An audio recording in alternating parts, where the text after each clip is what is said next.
Hey, welcome back. This Friday, a lot of folks are going to be celebrating Valentine's Day. So what better time than now to talk with the Better Business Bureau's Jason Mesa about romance scams. Now, are these really a thing? Romance scams? It's hard to tell somebody what love is and what love isn't. So Okay. it's in our office, we get fewer of these reports. Yeah. Doesn't mean it's not happening. It's just mean people don't step forward and report them, or they feel ashamed or embarrassed to say we've been scammed by somebody online that's imitating a real person. And they probably go to a legitimate website, let's say Match.com, and try to find somebody, and it ends up being a total scam fabrication from the start. Oh my gosh. Is that how these work? Is just somebody trying to fool you online by being somebody they're not? Correct. Anybody can copy images, they can copy text patterns, and all that can be made to make a separate person.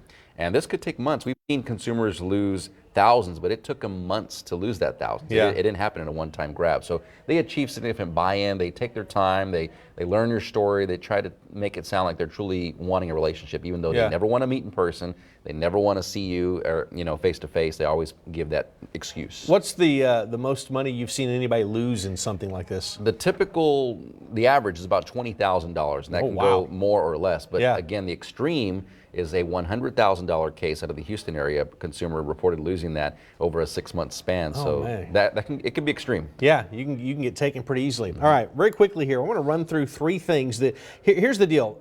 You need to know the scammer, right? If you're going to avoid becoming a victim here, know who the scammer is. So very quickly, 3 things. You say, number 1, they are fast movers. Yes, they will try to sweet talk you, or they'll say all the right things and say all the right moves, but they'll move you off a platform pretty quick. Yeah. They want you to go to text message, they'll try to get you a private email. They want to communicate off a platform and remove that protection that the platform offers. Okay, they also don't like to meet in person. They'll give you an excuse. They'll give you every excuse you've heard. They're overseas, they're working, they might be military. Every excuse to try to avoid a confrontation. Oh, wow. Okay, so this, if it sounds like an excuse, probably it is there.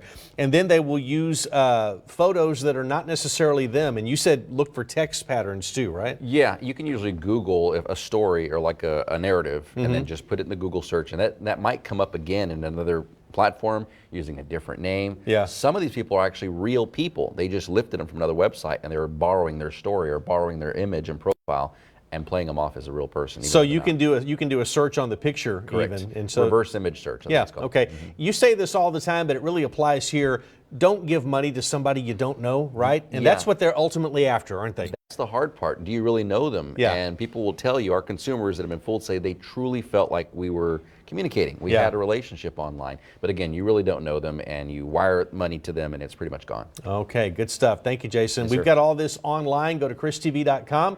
To learn more, you can also go to bbb.org. All right. When we